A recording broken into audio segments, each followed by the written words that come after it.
ಟಿಪ್ಪು ಸುಲ್ತಾನ್ ಬಗ್ಗೆ ಇಲ್ಲಿ ನಾನು ಮತೀಯ ಭಾವನೆಯಿಂದ ಏನು ಮಾತಾಡ್ತಿಲ್ಲ, ದಯವಿಟ್ಟು ಯಾರು ಬೇಜಾರು ಮಾಡ್ಕೊಬೇಡಿ. ಆದರೆ ನಾಣ್ಯಗಳಲ್ಲಿ ಎಷ್ಟು ವೈವಿಧ್ಯತೆ ಕೂಡಿದೆ ಅಂತ ಹೇಳಿದ್ರೆ 400 ಚಿಲ್ಲರೆ ಇದ್ದಿದ್ದ 12 ವರ್ಷದ ದರ್ಬಾರಲ್ಲಿ. ಎಲ್ಲರಿಗೂ ನಮಸ್ಕಾರ. ನಾನು ಉತ್ತಮ ವಾಗ್ಮಿ ಅಲ್ಲ, ಆದರೂ ಕೂಡ ಕೆಲವು ವಿಚಾರ ಹಂಚ್ಕೊಳಕ್ ಬಯಸ್ತೇನೆ. ಡಾಕ್ಟರ್ ಗಿರಿಧರ್ ಹಾಲ್ದಾರ್ ಅವರು ನಮಗೆ ನಾಣ್ಯ ಸಂಗ್ರಾಹಕರು ಅಂತ ಮಾತ್ರ ತಿಳ್ಕೊಂಡಿದ್ದೆ. ಈ ವಿಚಾರದಲ್ಲಿ ಒಂದೆರಡು ಮಾತುಗಳು. ವೇದಿಕೆಯಲ್ಲಿರುವ ಗಣ್ಯರೇ, ಸಾಹಿತ್ಯ ಪ್ರೇಮಿಗಳೇ, ನಾಣ್ಯ ಸಂಗ್ರಾಹಕರೇ ಹಾಗೂ ಕಾರ್ಯಕ್ರಮದ ರೂವಾರಿಗಳೇ, ನನ್ನ ಪರಿಚಯ ಈಗಾಗಲೇ ಆಗಿದೆ. 173 ಪ್ರದರ್ಶನ ನಡೆಸಿದ್ದೀನಿ. ಮೊದಲನೇ ಪ್ರದರ್ಶನ ಮಡಿಕೇರಿಯಲ್ಲಾಗಿತ್ತು. ಈಗ ಕಳೆದ ವಾರ 28ನೇ ತಾರೀಕು ಫೆಬ್ರವರಿನಲ್ಲಿ ಪಿರಿಯಾಪಟ್ಟಣದ ಹತ್ತಿರದಲ್ಲಿ ಒಂದು ಪ್ರದರ್ಶನ ನಡೀತು. ಅದರ ಸನ್ಮಾನ ಕಾರ್ಯಕ್ರಮ ನಿನ್ನೆ ನಡೀತು. ಅದರಲ್ಲಿ ಹಾಗಾಗಿ ಸಾಕಷ್ಟು ಒಳ್ಳೆ ಹೆಸರು ಬಂದಿದೆ ಈ ಸಂಗ್ರಹದಿಂದ. ಒಬ್ಬ ನಾಣ್ಯ ಸಂಗ್ರಾಹಕ ಆಗಿತ್ತು ನಾನು. ಸಾಕಷ್ಟು ಕಡೆ ಪುಸ್ತಕಗಳನ್ನ ಸರ್ಚ್ ಮಾಡಬೇಕಾದ್ರೆ ಸಿಗ್ತಾ ಇರಲಿಲ್ಲ. ಇಂಗ್ಲಿಷಲ್ಲಿ ಬೇಕಾದಷ್ಟು ಪುಸ್ತಕಗಳು ಬಂದಿವೆ, ಕನ್ನಡದಲ್ಲಿ ಯಾವುದೂ ಇರಲಿಲ್ಲ. ಒಬ್ಬ ನಾಣ್ಯ ಸಂಗ್ರಾಹಕನಾಗಿ ಮತ್ತೊಬ್ಬ ನಾಣ್ಯ ಸಂಗ್ರಾಹಕರ ಈ ಮಾರ್ಗದರ್ಶಿ ಕೈಪಿಡಿ, ನೀವು ನಾಣ್ಯ ಸಂಗ್ರಾಹಕರಾಗಿ ಅದನ್ನ ಬಿಡುಗಡೆ ಮಾಡೋ ಸೌಭಾಗ್ಯ ನನಗೆ ಸಿಕ್ಕಿದ್ದು ಒಂದು ಗೌರವಯುತ ಕಾರ್ಯ ಅಂತ ನಾನು ತಿಳ್ಕೊಂಡು ಈ ಕಾರ್ಯಕ್ರಮದ ರೂವಾರಿಗಳು ಹಾಗೂ ಪುಸ್ತಕವನ್ನು ಬರೆದರ ಗಿರಿಧರ ರಾವ್ ಹಾಲ್ದಾರ್ ಅವರಿಗೆ ಅಭಿನಂದನೆಗಳನ್ನ ಸಲ್ಲಿಸಕ್ಕೆ ಇಷ್ಟಪಡ್ತೇನೆ. ಗಿರಿಧರ ರಾವ್ ಬಗ್ಗೆ ಇಲ್ಲಿ ಸಾಕಷ್ಟು ಜನಕ್ಕೆ ಗೊತ್ತಿರಬಹುದು, ಆದ್ರೆ ನಮ್ಮ ನಾಣ್ಯ ಸಂಗ್ರಾಹಕರು ಸಾಕಷ್ಟು ಜನ ಬಂದಿದ್ದಾರೆ. ಅವರು ಪುಸ್ತಕ ಕೊಂಡ್ಕೊಂಡಾಗ ಮಾತ್ರ ಮೋಸ್ಟ್ಲಿ ಅವ್ರಿಗೆ ಗೊತ್ತಾಗುತ್ತೆ. ಅವರು ಬರೀ ನಾಣ್ಯ ಸಂಗ್ರಾಹಕರು ಅಂತ ನಾವು ತಿಳ್ಕೊಂಡಿದ್ದೀವಿ ಅಷ್ಟೇನೆ. ಆದ್ರೆ ಅವ್ರ ಬಗ್ಗೆ ಹೇಳಬೇಕು ಅಂತ ಹೇಳಿದ್ರೆ ಸಾಮಾಜಿಕ ಕಳಕಳಿ, ವಿಚಾರವಾದಿ ಚಳುವಳಿ, ವಿದ್ಯಾರ್ಥಿ ಸಂಘಟನೆ, ನೌಕರರ ಸಂಘಟನೆ, ವಿಜ್ಞಾನ ಪರಿಷತ್ತಿನ ಸದಸ್ಯರಾಗಿದ್ರು, ಖಗೋಳ ವಿಜ್ಞಾನದಲ್ಲಿ ಪರಿಣಿತಿ ಪಡೆದಿದ್ದಾರೆ. ಇದರ ಜೊತೆಯಲ್ಲಿ ಮತ್ತೊಂದು ಆಶ್ಚರ್ಯ ಅಂತ ಹೇಳಿದ್ರೆ ಹಾವುಗಳನ್ನ ಸಂರಕ್ಷಿಸಿ ಅದನ್ನ ಜೀವಂತವಾಗಿ ಇಡುವ ಪ್ರಕ್ರಿಯೆ ಮಾಡಿದ್ದಾರೆ. ಮಕ್ಕಳಿಗೆ ಖಗೋಳ ವಿಜ್ಞಾನದ ಬಗ್ಗೆ ಸಾಕಷ್ಟು ಇದನ್ನ ಪ್ರಾದರ್ಶಿಕತೆ ನಡೆಸಿದ್ದಾರೆ. ಉತ್ತಮ ನಟ, ಸಮುದಾಯದೆಡೆಗೆ ಇದರಲ್ಲಿ ಅವರು ಉತ್ತಮ ನಟ, ನಾಟಕ ನಿರ್ದೇಶಕ, ಸಾಕಷ್ಟು ಕತೆ ಕವನ ಇವೆಲ್ಲ ಬರೆದಿದ್ದಾರೆ. ಈಗ ಒಂದು ಪುಸ್ತಕ ಬಿಡುಗಡೆ ಆಗಿದೆ, ಅದರ ಬಗ್ಗೆ ನೋಡಿದಿರಿ ನೀವು ಈಗಾಗಲೇ. ನನಗೆ ಭಾರಿ ಆಶ್ಚರ್ಯ ಅನಿಸಿದ್ದು ಅಂತ ಹೇಳಿದ್ರೆ ಕನ್ನಡ ಸಾಹಿತ್ಯ ಒಂದು ಸಮಾರಂಭ ಇದು ರಾಜ್ಯ ಮಟ್ಟದ್ದು ಮೈಸೂರಲ್ಲಿ ನಡೆದಾಗ ಕನ್ನಡ ಸಾಹಿತ್ಯ ಪರಿಷತ್ತಿನ ಅಧ್ಯಕ್ಷರಾಗಿದ್ದರ ಎಲ್ಲ ಡೀಟೇಲ್ಸ್ಗಳನ್ನ ಕಲೆಕ್ಟ್ ಮಾಡಲಿಕ್ಕೆ ನಾನು ಭಾರಿ ಕಷ್ಟಪಟ್ಟೆ. ಜ್ಞಾನಪೀಠ ಪ್ರಶಸ್ತಿಯವರು ಅವರ ಡೀಟೇಲ್ಸ್ ಪೂರ್ತಿ ಇದೆ. ಅವರು ಹುಟ್ಟಿದ್ದು ಮತ್ತೆ ಅವರು ನಿಧನ ಹಾಕಿದ್ದ ದಿನಗಳ ನೋಟ್ಗಳು ಕೂಡ, ಆ ನೋಟ್ಗಳನ್ನ ಕಲೆಕ್ಟ್ ಮಾಡಿ ನಾನು ಪ್ರದರ್ಶನ ಇಟ್ಟಿದ್ದೆ. ಹಾಗೆ ಕನ್ನಡದ ಬಗ್ಗೆ ಯಾರ್ಯಾರು ಅಧ್ಯಕ್ಷರಾಗಿದ್ರು ಅವರೆಲ್ಲರ ಡೀಟೇಲ್ಸ್ಗಳನ್ನ ಕಲೆಕ್ಟ್ ಮಾಡೋಕ್ಕೆ ಭಾರಿ ಪ್ರಯತ್ನ ಪಟ್ಟೆ. ಈಗ ಈ ಪುಸ್ತಕ ನೋಡ್ದ ಅನ್ನಿಸ್ತು ನನಗೆ, ಯಾವುದು ಕನ್ನಡ ನುಡಿ ಸಾಧಕರು ಒಂದು, ಅದರಲ್ಲಿ date of birth, date of death, ಅವ್ರ ಬಗ್ಗೆ ವಿಚಾರ ಪೂರ್ತಿ ಸಂಪೂರ್ಣ ಸಿಗ್ತಾ ಇದೆ. ಒಂದೇ ಕಡೆಗೆ 90 ಜನರ ಇದು ಸಿಗ್ತಾ ಇದೆ. ಹಾಗಾಗಿ ನಿಜವಾಗ್ಲೂ ಇದು ಅಭಿನಂದನೆ ಕಾರ್ಯ ಅಂತ ಅಂದ್ಕೊಳ್ತೀನಿ. ಈ ವೃತ್ತಿ ಬೇರೆ, ಪ್ರವೃತ್ತಿ ಬೇರೆ. ಆಗಲೇ ನಾನು ಅಧ್ಯಕ್ಷ ಒಂದು ಇಲ್ಲಿ ಇರೋ ವೇದಿಕೆ ಮೇಲೆ ಇರೋ ಗಣ್ಯರ ಜೊತೆ ಮಾತಾಡ್ತಾ ಇದ್ದೆ. ನೀವೇನಾಗಿದ್ರಿ ಅಂತ ಕೇಳಿದ್ರು. BSNL ಎಂಪ್ಲಾಯಿ ಆಗಿದ್ದೆ. ಓದಿದ್ದು BSc ಸೈನ್ಸ್, ಕೆಲಸ ಮಾಡಿದ್ದು ಟೆಕ್ನಿಕಲ್ ಸೈಡ್. ಆದರೆ ಪ್ರವೃತ್ತಿ ನೋಡಿದ್ರೆ ಹೀಗೆ ಒಂದಕ್ಕೊಂದು ಸಂಬಂಧ ಇಲ್ಲ. ಈಗ ಇತಿಹಾಸಕ್ಕೆ ಸಂಬಂಧಪಟ್ಟಾಗೆ ಸಾಕಷ್ಟು ತಿಳ್ಕೊಂಡಿದ್ದೀನಿ. ಹೀಗೆ ಇವರು ಇಷ್ಟೆಲ್ಲ ಸಾಮಾಜಿಕ ಕಳಕಳಿ, ಇಷ್ಟೆಲ್ಲ ಕ್ಷೇತ್ರಗಳಲ್ಲಿ ಕೈಯಾಡಿಸಿ ಪರಿಣಿತಿ ಪಡೆದವರು ನಾಣ್ಯ ಸಂಗ್ರಾಹಕರಾಗಿದ್ದು ಆ ಪುಸ್ತಕದಲ್ಲಿ ಹೇಳ್ಕೊಟ್ಟಿದ್ದಾರೆ. ಅವರ ತಾಯಿಯವರ ಹತ್ರ ಇದ್ದಿದ್ದು ಒಂದು ಸ್ವಲ್ಪ ನಾಣ್ಯಗಳನ್ನ ಅವ್ರ ತಾಯಿಯವರು ಕೊಟ್ಟು, ನೀವು ಇದನ್ನ ಮುಂದುವರೆಸು ಮತ್ತೆ ನಿಮ್ಮ ಮಕ್ಕಳಿಗೆ ಇದ್ರ ಬಗ್ಗೆ ತಿಳಿಸು ಅಂತ ಹೇಳಿದಾಗ ಅವ್ರು ಅದನ್ನ ಕಂಟಿನ್ಯೂ ಮಾಡ್ಕೊಂಡು ಬಂದ್ರು. ಈಗ ನಾನು ಹೇಳ್ಬೇಕಂದ್ರೆ ನಮ್ಮ ಮನೆಯಲ್ಲಿ ಇದ್ದಿದ್ದು ನಾಣ್ಯಗಳನ್ನ ಹುಂಡಿಲಿ ಹಾಕಿದ್ದೋ ತಿರುಪತಿಗೆ ತಗೊಂಡೋಗಿ ಇಟ್ಬಿಟ್ಟು ಬಂದ್ಬಿಟ್ಟ, ಎಲ್ಲ ಹಾಕ್ಬಿಟ್ಟು ಗೋಲ್ಕದಲ್ಲಿ ಹಾಕ್ಬಿಟ್ಟು ಬಂದ್ಬಿಟ್ಟ. ಆದರೆ ನಾನು ಓದ್ತಾ ಇರ್ಬೇಕಾದ್ರೆ ಸ್ವಲ್ಪ ಸ್ಟ್ಯಾಂಪ್ಸ್ ಕಲೆಕ್ಟ್ ಮಾಡಿದೆ. ಮಡಿಕೇರಿ ಕೆಲಸಕ್ಕೆ ಸೇರೋ ಮೇಲೂ ಕೂಡ ಸ್ಟ್ಯಾಂಪ್ ಕಲೆಕ್ಟ್ ಮಾಡಿದೆ. ಮಡಿಕೇರಿಗೆ ಹೋದ್ಮೇಲೆ ಸ್ಟ್ಯಾಂಪ್ಸ್ ಎಲ್ಲ ಹಾಳಾಯಿತು. ಅಲ್ಲಿಂದ ನಾಣ್ಯಗಳ ಸಂಗ್ರಹ ಪ್ರಾರಂಭ ಆಯಿತು. ಹೀಗೆ ಬೇಕಾದಷ್ಟು ವೃತ್ತಿಗಳಲ್ಲಿ ಇರೋರು ಕೂಡ ನಾಣ್ಯ ಸಂಗ್ರಹಣೆ ಮಾಡ್ತಾ ಇದ್ದಾರೆ. ನಾಣ್ಯ ಸಂಗ್ರಹಣೆ ಮಾಡೋದು ಅಥವಾ ಪ್ರದರ್ಶನ ಮಾಡೋದು ಇನ್ನೂ ತುಂಬ ಕಷ್ಟ. ಅವರು ಸಾಕಷ್ಟು ಪ್ರದರ್ಶನ ಕೂಡ ನೋಡಿದ್ದಾರೆ. ಯಾಕಂದರೆ ಈಗ ನಾನು 173 ಪ್ರದರ್ಶನ ಅಂತ ಹೇಳಿದ್ರೆ 173 ಅಲ್ಲ, 200-500 ಥರದ ಅನುಭವಗಳು ನಮ್ಗೆ ಈಗಾಗಲೇ ಆಗೋಗಿದೆ. ನಾಣ್ಯ ಸಂಗ್ರಾಹಕರು ಸಾಕಷ್ಟು ಜನ ಇದ್ದಾರೆ. ನಮ್ಮದು ಒಂದು ಸಮುದ್ರದಲ್ಲಿ ಒಂದು ಹನಿಯಷ್ಟು ನಾವು ಕಲೆಕ್ಟ್ ಮಾಡಿದ್ದೀವಿ ಅಂತ ತಿಳ್ಕೊಳ್ಳೋಣ ಸಾಗರದಲ್ಲಿ. ಆದರೆ ಹನಿಗಿಂತ ಕೊಡಗಟ್ಟಲೆ ಕಲೆಕ್ಟ್ ಮಾಡೋರು ಇದ್ದಾರೆ. ಅವ್ರು ಯಾರೂ ಪ್ರದರ್ಶನ ಮಾಡಲ್ಲ. ಯಾಕೆಂದರೆ ಒಂದು ರೀತಿ ಹೆದರಿಕೆ, ತಮಗೆ ತಮ್ಮ ಸಂತೋಷಕ್ಕಾಗಿ ಮಾತ್ರ ನಾವು ಮಾಡ್ತಾ ಇದ್ವಿ, ಹಾಗಾಗಿ ಅದನ್ನು ಯಾರ ಜೊತೆನೂ ಹಂಚ್ಕೊಳ್ಳೋ ಅವಶ್ಯಕತೆ ಇಲ್ಲ ಅಂತೇಳಿದ್ರೆ ಯಾರೂ ತೋರಿಸೋದಿಲ್ಲ. ಬರೀ ಚಿನ್ನದ ನಾಣ್ಯ ಕಲೆಕ್ಟ್ ಮಾಡಿರೋ ಸಾಕಷ್ಟು ಜನರನ್ನ ನಾನು ನೋಡಿದ್ದೀನಿ. ಅವ್ರು ಯಾರೂ ಕೂಡ ಅವರು ತೋರಿಸೋದಿಲ್ಲ. ನನಗೆ ಹೇಗೋ ನನ್ನ ಫ್ರೆಂಡ್ಸ್ಗಳ ಪ್ರೇರಣೆ ಆಯಿತು, ಇಡೀ ಕರ್ನಾಟಕ ಓಡಾಡ್ತಿದ್ದೀರಿ ನೀವು, ಏನೇನೋ ಕಲೆಕ್ಟ್ ಮಾಡ್ತಾ ಇದ್ದೀರಿ, ಆದರೆ ಯಾರಿಗೂ ತೋರಿಸ್ತಾ ಇಲ್ಲ ಅಂತ ಒಂದು ಹೇಳಿದ ಉದ್ದೇಶಕ್ಕೆ ನಾನು ಪ್ರಾರಂಭ ಮಾಡಿದ್ದು 92ನೇ ಇಸ್ವಿ ಮಡಿಕೇರಿಲಿದ್ದಾಗ. ಆದರೆ ಆ ದಿನ ಎಷ್ಟರ ಮಟ್ಟಿಗೆ ಆಯಿತು ಅಂತ ಹೇಳಿದ್ರೆ, ಮಡಿಕೇರಿ ಪೋಸ್ಟ್ ಆಫೀಸಿಂದ ಟೆಲಿಫೋನ್ ಎಕ್ಸ್ಚೇಂಜಿಂದ ಹಿಡಿದು ಬಸ್ ಸ್ಟ್ಯಾಂಡ್ವರೆಗೆ 3000 ಜನ ಮಕ್ಕಳು ಕ್ಯೂ ನಿಂತುಬಿಟ್ಟಿತ್ತು. ಅಂದರೆ ಇದರಿಂದ ಕಾಲೇಜಿಂದೆಲ್ಲ ವೆಂಕಟಾಚಲಪತಿ ಶೆಟ್ಟಿ ಅಂತ ಅವರು ಬರೀ ಒಂದು ಕಚ್ಚೆ ಪಂಚೆಯಲ್ಲಿ ಮಕ್ಕಳನ್ನ ಅವರು ಇರ್ತಾ ಇದ್ದಿದ್ದು ಹಾಗೆ ಜುಬ್ಬಾ ಕಚ್ಚೆ ಪಂಚೆ 3000 ಮಕ್ಕಳನ್ನ ಕರ್ಕೊಂಡು ಬಂದ್ಬಿಟ್ಟಿದ್ರು. ಪೊಲೀಸ್ ಎಲ್ಲ ಬಂದು ಇದು ಮಾಡೋದು. ಆಮೇಲೆ ಪ್ರಾರಂಭ ಆಯಿತು, ಒಂದರಿಂದ ಪ್ರದರ್ಶನ ಹೀಗೆ ಕಂಟಿನ್ಯೂಸ್ ಆಗಿ ಶುರು ಆಯಿತು. ಈಗಾಗಲೇ 123 ಪ್ರದರ್ಶನ ನಡೆದಿದೆ. ಈ ನಾಣ್ಯಗಳ ಸಂಗ್ರಹದ ಜೊತೆಯಲ್ಲಿ ಬೇಕಾದಷ್ಟು ಸಂಗ್ರಹಗಳ ಮಾಡಬಹುದು. ಅದ್ರ ಬಗ್ಗೆ ಈ ಪುಸ್ತಕದಲ್ಲಿ ಅವರು ಡೀಟೇಲ್ ಆಗಿ ಕೊಟ್ಟಿದ್ದಾರೆ. ಅಂಚೆ ಚೀಟಿ, ಮ್ಯಾಚ್ ಪಾಸ್ ಕಲೆಕ್ಷನ್, ಇತ್ತೀಚೆಗೆ ಎಲ್ಲೋ ಒಂದು ಕಡೆ ನೋಡಿದಾಗ ಈ ಸೋಪ್ ಬಾಕ್ಸ್ನ ಕವರ್ಗಳಿದೆಯಲ್ಲ ಅದನ್ನ ಸಿಗರೆಟ್ ಪ್ಯಾಕ್ ಕಲೆಕ್ಟ್ ಮಾಡೋರು, ಆಮೇಲೆ ಕವಡೆ, ಮುತ್ತು, ರತ್ನ ಈ ರೀತಿ ಎಲ್ಲ ಕಲೆಕ್ಟ್ ಮಾಡೋರೆಲ್ಲ ತುಂಬಾ ಇದ್ದಾರೆ. ಕವಡೆ ಬಗ್ಗೆ ಒಂದು ಮಾತು ಬಂದಾಗ ಹೇಳ್ತೇನೆ. ಅವ್ರ ಪುಸ್ತಕದಲ್ಲಿ ಬರೆದಿದ್ದಾರೆ, ನಾಣ್ಯಗಳ ಪ್ರಾರಂಭ ಶುರು ಆಗಿದ್ದು ಬಾಟರ್ ಸಿಸ್ಟಮ್ ನಂತರ. ಬಾಟರ್ ಸಿಸ್ಟಮ್ ಅಂದ್ರೆ ನಿಮ್ಮ ಹತ್ರ ಒಂದು ಮಗು ಹತ್ರ ಪೆನ್ಸಿಲ್ ಇದೆ, ಇನ್ನೊಬ್ಬನ ಹತ್ರ ರಬ್ಬರ್ ಇದೆ.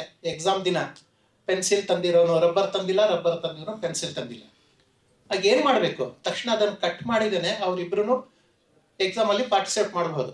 ಇದು ಬಾರ್ಟರ್ ಸಿಸ್ಟಮ್, ವಸ್ತುಗಳ ವಿನಿಮಯ ಪದ್ಧತಿ.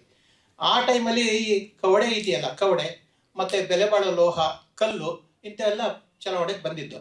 ಈಗ ಸಾಕಷ್ಟು ಕಡೆ ಒಂದು ಮಾತಾಡ್ಬೇಕಾದ್ರೆ ಹೇಳ್ತಾರೆ, ನಿನ್ನ ಒಂದು ಕವಡೆಗೂ ಸಮ ಇಲ್ಲ ಅನ್ನೋ ಹಾಗೆ, ಕವಡೆ ಕಾಸಿಗೂ ಸಮ ಇಲ್ಲ, ಪೂಟಿ ಕವಡಿ ಅಂತ ಕರೀತಾರೆ ಅದಕ್ಕೆ. ಅಂದರೆ ಒಂದು ಹಾಳಾಗಿರೋ ಕವಡೆಗೂ ಸಮ ಇಲ್ಲ ಅಂತ ಹೇಳ್ತಾರೆ. ಅಂದರೆ ಅದು ಕೂಡ ಆಗ ಎಕ್ಸ್ಚೇಂಜಿಗೆ ಬರುತ್ತೆ. ಸೊ ಈ ಪುಸ್ತಕದಲ್ಲಿ ಅವರ ಸಂಗ್ರಹ ಕೂಡ ಸಾಕಷ್ಟು ಇದೆ. ಅವರು ಈಗ ಅವ್ರಿಗೆ ಕೇಳ್ಕೊಂಡೇ ತಿಳ್ಕೊಂಡೆ, ಯಾಕಂದ್ರೆ ಅವರ ಪ್ರದರ್ಶನ ನಾನು ಸರಿಯಾಗಿ ನೋಡಿಲ್ಲ. ಕ್ರಿಸ್ತಪೂರ್ವ 6ನೇ ಶತಮಾನ 5ನೇ ಶತಮಾನದಲ್ಲಿ ಚಲಾವಣೆಗೆ ಬಂದ ಪಂಚಮಾರ್ಕ್ ನಾಣ್ಯಗಳು. ಈಗ ಹೇಗೆ ಅಂತ ಹೇಳಿದ್ರೆ, ಈಗ ನಮ್ಮಲ್ಲಿ ಗ್ರಾಮ ಪಂಚಾಯತಿ, ಪಟ್ಟಣ ಪಂಚಾಯತಿ, ಮಂಡಲ ಪಂಚಾಯತಿ, ಜಿಲ್ಲಾ ಈ ಪಂಚಾಯತಿಗಳು ಇವೆಲ್ಲ ಇದೆಯಲ್ಲ, ಹಾಗೆ ಸಣ್ಣ ಸಣ್ಣ ಜನಪದಗಳು ಇರ್ತಾ ಇತ್ತು. ಆ ಜನಪದಗಳು ಒಂದು 10 ಸೇರಿದ್ರೆ ಮಹಾಜನಪದ. ಈಗ ನಾವೇನು ಕರಿತೀವಿ, ಅಂಗ, ವಂಗ, ಕೋಸಲ, ಮಿಥಿಲ, ಗಾಂಧಾರಿ ಊರು ಅಂದರೆ ಈಗಿನ ಕಂದಹಾರ ಅಥವಾ ಆಫ್ಘಾನಿಸ್ತಾನ, ಇವರೆಲ್ಲರೂ ಅವರದೇ ಆದ ನಾಣ್ಯ ಪದ್ಧತಿ ಇಟ್ಕೊಂಡಿದ್ರು. ಒಂದಿಷ್ಟು ಬೆಲೆ ಬಾಳೋ ವಸ್ತು ಅಂತ ಹೇಳಿದ್ರೆ ತಾಮ್ರ, ಅಥವಾ ಅಂದ್ರೆ ಜಾಸ್ತಿ ಸವಿಬಾರ್ದು ತಕ್ಷಣ, ತಾಮ್ರ ಅಥವಾ ಬೆಳ್ಳಿಯ ಒಂದು ಪೀಸ್ ಮೇಲೆ 4-5 ಮಾರ್ಕ್ಗಳನ್ನ ಮಾಡ್ತಾ ಇದ್ರು. ಅದನ್ನ ಪಂಚ್ ಮಾಡ್ತಾ ಇದ್ರು. ಅದನ್ನ ಪಂಚ್ ಮಾರ್ಕ್ ನಾಣ್ಯ ಅಂತ ಕರಿತೀವಿ. ಅಲ್ಲಿಂದ ಪ್ರಾರಂಭವಾಗಿ ಅವರಲ್ಲಿ ಭಾರತವನ್ನು ಆಳಿದ ಕುಶಾನರು, ಶಾತವನರು, ಗುಪ್ತ, ಚೋಳ, ಪಲ್ಲವ, ಪಾಂಡ್ಯ, ದಕ್ಷಿಣದವರು, ಮತ್ತೆ ಮೊಘಲ್ ದೊರೆಗಳು ಅಥವಾ ವಿದೇಶಿ ಆಕ್ರಮಣಕಾರ ದೊರೆಗಳು. ಸ್ವಾತಂತ್ರ್ಯ ಬರಕ್ ಮುಂಚೆ ಇದ್ದಿದ್ದು ನಮ್ಮಲ್ಲಿ 500 ಚಿಲ್ಲರೆ, ಅದರಲ್ಲಿ ಒಂದು ಹೆಚ್ಚು ಕಡಿಮೆ 100 ರಾಜ್ಯ ಸಂಸ್ಥಾನಗಳು ನಾಣ್ಯಗಳನ್ನ ಬಿಡುಗಡೆ ಮಾಡಿವೆ. ಅವು ಮತ್ತೆ ಬ್ರಿಟಿಷರು, ಪೋರ್ಚುಗೀಸರ ನಾಣ್ಯ ನೋಟುಗಳು, ಸ್ವಾತಂತ್ರ್ಯ ಬಂದ ನಂತರದ ನಾಣ್ಯಗಳು ಎಲ್ಲ ಅವರಲ್ಲಿದೆ. ಅದರ ಜೊತೆಯಲ್ಲಿ ದೇಶ ವಿದೇಶಗಳ ಅಂದ್ರೆ ವಿದೇಶಗಳ ನಾಣ್ಯ ನೋಟುಗಳು ಸಾಕಷ್ಟು ಅವರ ಇದೆ. ಅವರು ಇದನ್ನ ಒಂದ್ಸಾರಿ ಪ್ರದರ್ಶನ ಮಾಡಿದಾಗ ಮೌಂಟ್ ಕಾರ್ಮೆಲ್ ಕಾಲೇಜಲ್ಲಿ ಯಾರೋ ಒಂದು ಹುಡುಗಿ, ಇಷ್ಟೆಲ್ಲ ಮಾಡ್ತೀರಿ, ಅದ್ರ ಬಗ್ಗೆ ಏನಾದರೂ ಡೀಟೇಲ್ ಕೊಡೋ ಹಾಗೆ ಒಂದು ಪುಸ್ತಕ ಇದೆಯಾ ಅಂತ ಕೇಳೋದು. ಆಗ ಅವ್ರಿಗೆ ಅನಿಸ್ತು ಈ ರೀತಿ ಬರೀಬೇಕು ಅಂತ ಹೇಳಿದ್ರು. ನಾನು ಮಡಿಕೇರಿಯಲ್ಲಿ ಪ್ರಥಮ ಪ್ರದರ್ಶನ ಮಾಡಿದ್ಮೇಲೆ ನನಗೆ ಸಾಕಷ್ಟು ಜನ ಒತ್ತಾಯ ಮಾಡಿದ್ದಕ್ಕೆ ಅಲ್ಲಿ ಒಂದು 8 ವಾರ ಕಂಟಿನ್ಯೂಯಸ್ ಆಗಿ ನಾಣ್ಯಗಳ ಬಗ್ಗೆನೇ ನಾನು ಪಂಚ್ಮಾರ್ಕ್ ಶುರುವಾಗಿ ಇಲ್ಲಿವರೆಗೆ ನಾಣ್ಯಗಳ ಬಗ್ಗೆ ಒಂದು ನನ್ನ ಆರ್ಟಿಕಲ್ ಬರೆದಿದ್ದೆ. ಆದರೆ ಅದು ಪುಸ್ತಕ ರೂಪದಲ್ಲಿ ಪ್ರಕಟ ಆಗಲಿಲ್ಲ. ಸೊ ಹಾಗಾಗಿ ಇಂಗ್ಲೀಷಲ್ಲಿ ನೋಡಿದ್ರೆ ಬೇಕಾದಷ್ಟು ಪುಸ್ತಕ ಸಿಗುತ್ತೆ. ಪರ್ಟಿಕ್ಯುಲರ್ಲಿ ಯಾವುದೋ ಒಂದು ನಾಣ್ಯಗಳ ಬಗ್ಗೆ, ವಿಜಯನಗರದ ನಾಣ್ಯಗಳ ಬಗ್ಗೆ ಬೇಕು ಅನ್ನೋದಾದ್ರೆ ಮೈಸೂರಿನ ಡಾಕ್ಟರ್ ಎ ವಿ ನರಸಿಂಹಮೂರ್ತಿ ಅವರು ಸಾಕಷ್ಟು ಜನಕ್ಕೆ ಗೊತ್ತಿದ್ದಾರೆ ಅಂತ ಕಾಣಿಸುತ್ತೆ. ಅವರು ವಿಜಯನಗರದ ನಾಣ್ಯಗಳ ಬಗ್ಗೆ, ಕರ್ನಾಟಕದ ನಾಣ್ಯಗಳ ಬಗ್ಗೆ, ಇಡೀ ಎಲ್ಲ ರಾಜವಂಶಗಳ ನಾಣ್ಯಗಳ ಬಗ್ಗೆ ಸಂಶೋಧನೆ ಎಲ್ಲ ಮಾಡಿ ಅವರು ಪುಸ್ತಕ ಬರೆದಿದ್ದಾರೆ. ಹಾಗೆ ನಮ್ಮಲ್ಲಿ ಸಂಘದ ಅಧ್ಯಕ್ಷರಾಗಿದ್ದ ಗಿರಿಜಾಪತಿಯವರು, ಆಮೇಲೆ ಇನ್ನು ಕೆ ಗಣೇಶನ್ ಅವರು, ಬೇಕಾದಷ್ಟು ಜನ ಈ ರೀತಿ ಕನ್ನಡದಲ್ಲಿ ಪುಸ್ತಕ ಬರೆದಿದ್ದಾರೆ. ಆದರೆ ಅದು ಪರ್ಟಿಕ್ಯುಲರ್ಲಿ ಆ ಸಾಮ್ರಾಜ್ಯದ ಬಗ್ಗೆ ಮಾತ್ರ ಇರುತ್ತೆ. ಆ ಸಾಮ್ರಾಜ್ಯ ಬಿಡುಗಡೆ ಮಾಡಿದ್ದ ನಾಣ್ಯಗಳ ಬಗ್ಗೆ ಮಾತ್ರ ಇರುತ್ತೆ.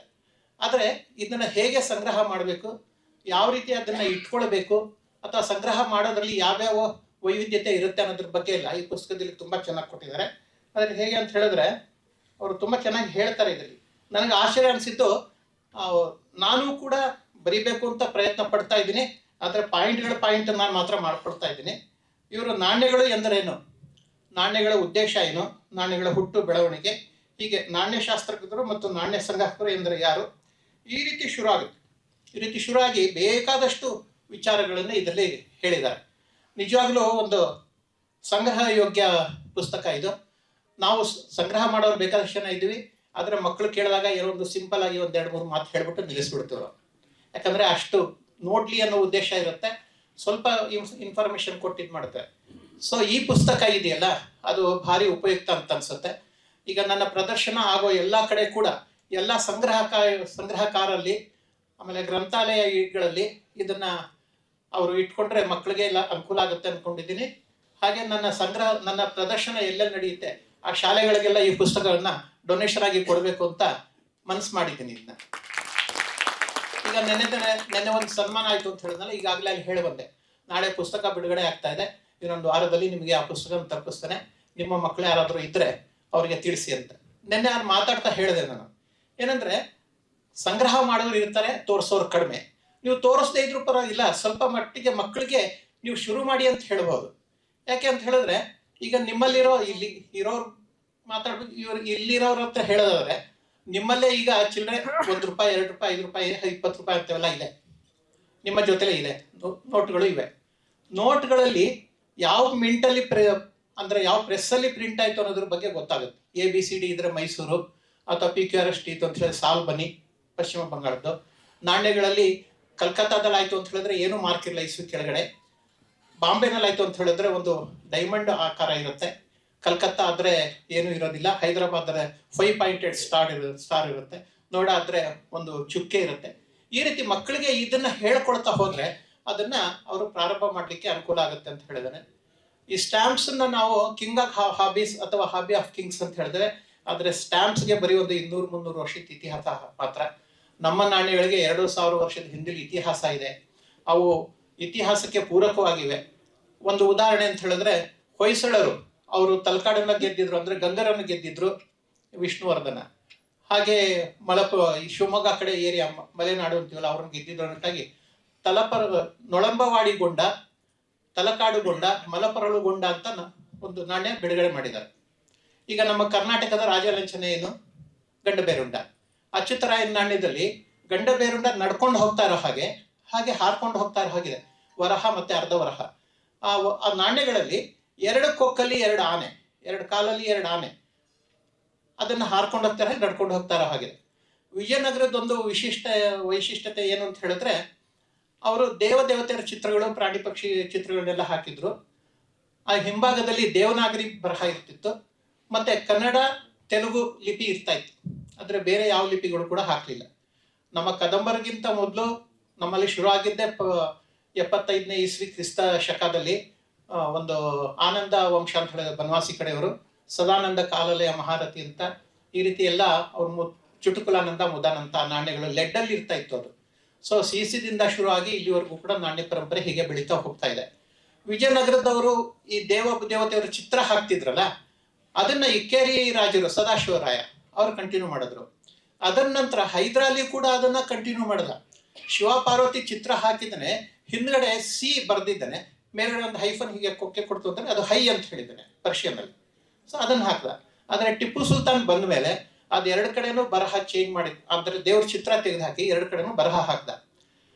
ಟಿಪ್ಪು ಸುಲ್ತಾನ್ ಬಗ್ಗೆ ಇಲ್ಲಿ ನಾನು ಮತೀಯ ಭಾವನೆಯಿಂದ ಏನು ಮಾತಾಡ್ತಿಲ್ಲ, ದಯವಿಟ್ಟು ಯಾರು ಬೇಜಾರು ಮಾಡ್ಕೊಬೇಡಿ. ಆದ್ರೆ ನಾಣ್ಯಗಳಲ್ಲಿ ಎಷ್ಟು ವೈವಿಧ್ಯತೆ ಕೂಡಿದೆ ಅಂತ ಹೇಳಿದ್ರೆ, 400 ಚಿಲ್ಲರೆ ಇದ್ದಿದ್ದ 12 ವರ್ಷದ ದರ್ಬಾರಲ್ಲಿ ಆಡಳಿತದಲ್ಲಿ 400 ಚಿಲ್ಲರೆ ನಾಣ್ಯಗಳನ್ನ ಬಿಡುಗಡೆ ಮಾಡಿ, ಒಂದೊಂದು ನಾಣ್ಯಕ್ಕೂ ಕೂಡ ಒಂದೊಂದು ಬೆಲೆ, ಆ ಬೆಲೆಗೆ ಒಂದೊಂದು ಹೆಸರು. ಆಮೇಲೆ ಅದರಲ್ಲಿ ತಾಮ್ರದ ನಾಣ್ಯಗಳಲ್ಲೆಲ್ಲ ಪೂರ್ತಿ ಆನೆಗಳ ಚಿತ್ರ, ಬ್ಯಾಕ್ ಸೈಡ್ ಅಲ್ಲಿ ಮಿಂಟ್ ನೇಮು, ಪಟ್ಟಣಕ್ಕೆ ಶ್ರೀರಂಗಪಟ್ಟಣಕ್ಕೆ ಪಟನ್ ಅಂತ, ಮೈಸೂರಿಗೆ ನಜರ್ಬಾದ್ ಅಂತ, ಚಿತ್ರದುರ್ಗಕ್ಕೆ ಫೈಸೆ ಇಸ್ಸಾರ್, ಆಮೇಲೆ ಕಲ್ಲಿಕೋಟೆ ದಂಗೆ ಬಗ್ಗೆ ಕೇಳಿದಿರಿ, ಸಾವಿರಾರು ಜನರ ಹತ್ಯೆ ಆಯ್ತಲ್ಲಿ, ಅದಕ್ಕೆ ಸಲಾಮಾಬಾದ್, ಈ ರೀತಿ ಬೇರೆ ಬೇರೆ ಹೆಸರು. ಆದರೆ ಒಂದೊಂದು ನಾಣ್ಯಕ್ಕೂ ಬೇರೆ ಬೇರೆ ಹೆಸರುಗಳು ಇವೆಲ್ಲ ಕೊಟ್ಟು ಅಷ್ಟು ವೈವಿಧ್ಯಮಯವಾದ ನಾಣ್ಯಗಳನ್ನ ಮಾಡಿರೋದು ಅಂತ ಹೇಳಿದ್ರೆ ಬರೀ ಅಷ್ಟು ಶಾರ್ಟ್ ಪೀರಿಯಡ್ ಅಲ್ಲಿ. ಸೊ ಅದು ಸಂಗ್ರಹಕರಲ್ಲಿ ಭಾರಿ ಬೇಡಿಕೆ ಇರೋ ನಾಣ್ಯಗಳವೆಲ್ಲ. ಹಾಗಾಗಿ ಈ ವಿಜಯನಗರದಿಂದ ಈಗ ಶುರು ಆಗಿ ಹೀಗೆ ನಂತರ ಬೆಳೀತಾ ಹೋಯ್ತು. ಬೇಕಾದಷ್ಟು ರಾಜ್ಯ ಸಂಸ್ಥಾನಗಳು ಇವೆಲ್ಲ ಇದೆ, ಬಿಡುಗಡೆ ಮಾಡಿದ್ದಾರೆ. ಇಷ್ಟೆಲ್ಲ ಅಧ್ಯಯನ ಇವರು ಮಾಡಿದನೆ ಈ ಪುಸ್ತಕ ಬಿಡುಗಡೆ ಮಾಡಿದ್ದಾರೆ. ನಮ್ಮ ಬೆಂಗಳೂರಲ್ಲಿ ಒಂದು ಕರ್ನಾಟಕ ನ್ಯೂಮಿಸ್ಮ್ಯಾಟಿಕ್ ಸೊಸೈಟಿ ಅಥವಾ ಕನ್ನಡ ನಾಡು ಸಂಘ ಅಂತ ಇದೆ, ಅದರ ವೈಸ್ ಪ್ರೆಸಿಡೆಂಟ್ ಕೂಡ ಇಲ್ಲಿಗೆ ಬಂದಿದ್ದಾರೆ. ಸಾಕಷ್ಟು 50 ವರ್ಷ ಈಗಾಗಲೇ ಕಂಪ್ಲೀಟ್ ಆಗಿದ್ದಕ್ಕೆ ಒಂದು ಪ್ರದರ್ಶನ ಎಲ್ಲ ನಡೆಸಿದ್ದು ನಾವು. ಈ ಸಂದರ್ಭದಲ್ಲಿ ಒಂದು 2-3 ಮಾತ್ರ ಅಪ್ಪಣೆ ಮೇರೆಗೆ ಒಂದೆರಡು ಕೋರಿಕೆ ಕೇಳಿಕೊಂಡು ನಾನೇ ಹೇಳ್ತೇನೆ. ಏನಂದ್ರೆ ಈ ಸ್ಮರಣಾರ್ಥ ನಾಣ್ಯ ಅಂತ ಮಾಡ್ತಾರಲ್ಲ, ಅದು 1000 ರೂಪಾಯಿ, 500 ರೂಪಾಯಿ ಅಥವಾ 200 ರೂಪಾಯಿ ನಾಣ್ಯ. RSS ಈಗ 100 ವರ್ಷ ಆಯ್ತು ಅನ್ನೋದಕ್ಕೆ 200 ರೂಪಾಯಿ ಕಾಯಿನ್ ಬಿಡುಗಡೆ ಆಯ್ತು. ಜನ ಕೇಳೋದಂದ್ರೆ ಅದನ್ನ ಯಾಕೆ ನಮ್ಮ ಸರ್ಕ್ಯುಲೇಷನ್ ಕೊಡೋದಿಲ್ಲ ಅಂತ. ಆದರೆ ಅದರಲ್ಲಿ 40 ಗ್ರಾಮ್ ಬೆಳ್ಳಿ ಇದೆ, ಪ್ಯೂರ್ ಬೆಳ್ಳಿ ಇದೆ. ಅದನ್ನ ಬಿಡುಗಡೆ ಮಾಡ್ಬೇಕಾದ್ರೆ 8400 ಇತ್ತು. ಬೆಳ್ಳಿ ಬೆಲೆ ಜಾಸ್ತಿ ಆಗ್ತಾ ಹಾಗೆ 1000 ಗಟ್ಟಲೆ ಆಯ್ತು, 10,000, 11,000 ಆಯ್ತು. ಒಂದು ಸ್ವಲ್ಪ ನಾಣ್ಯಗಳನ್ನ ಸ್ಮರಣಾರ್ಥ ನಾಣ್ಯ ಇಲ್ಲಿ ಇಟ್ಟಿದ್ದೀನಿ, ನೋಡ್ಬೋದು. ಎರಡನೇ ವಿಚಾರ ಅಂತ ಹೇಳಿದ್ರೆ, ಈ ಯೂಟ್ಯೂಬ್ ನೋಡ್ಬಿಟ್ಟಿದ್ದಾನೆ ಸಾಕಷ್ಟು ಜನ ಮೋಸ ಹೋಗೋರಿದ್ದಾರೆ. ವೈಷ್ಣೋದೇವಿ 5 ರೂಪಾಯಿ ಕಾಯಿಗೆ 25,000 ಸಿಗುತ್ತೆ, ನೀವು ಕೊಡ್ತೀರಾ ಸರ್ ಅಂತ ಕೇಳ್ತಾರೆ. ಯೂಟ್ಯೂಬ್ ನಂಬೇಡಿ, ಅದರಿಂದ ಲಕ್ಷ ಗಟ್ಟಲೆ ಕಳ್ಕೊಂಡವ್ರು ಬೇಕಾದಷ್ಟು ಜನ ಇದ್ದಾರೆ. ಅದ್ರ ಬಗ್ಗೆ ಏನಾದರೂ ಮಾಹಿತಿ ಬೇಕಾಗಿದ್ರೆ ನಮ್ಮಂತವ್ರನ್ನ ಯಾರಾದರೂ ಸಂಗ್ರಾಹಕರನ್ನ ಕೇಳಿ. ಈ ಒಂದು ಒಳ್ಳೆಯ ಸಂಗ್ರಹ ಯೋಗ್ಯ ಪುಸ್ತಕವನ್ನ ಬಿಡುಗಡೆ ಮಾಡೋ ಸೌಭಾಗ್ಯ ನನಗೆ ದೊರೆತಿದ್ದಕ್ಕಾಗಿ ಅವ್ರಿಗೆ, ಗಿರಿಧರ ಹವಾಲ್ದಾರ್ ಅವ್ರಿಗೆ ಹಾಗೂ ನಿಮ್ಮೆಲ್ಲರಿಗೂ ನನ್ನ ಅನಂತ ಧನ್ಯವಾದಗಳನ್ನ ಅರ್ಪಿಸ್ತೇನೆ.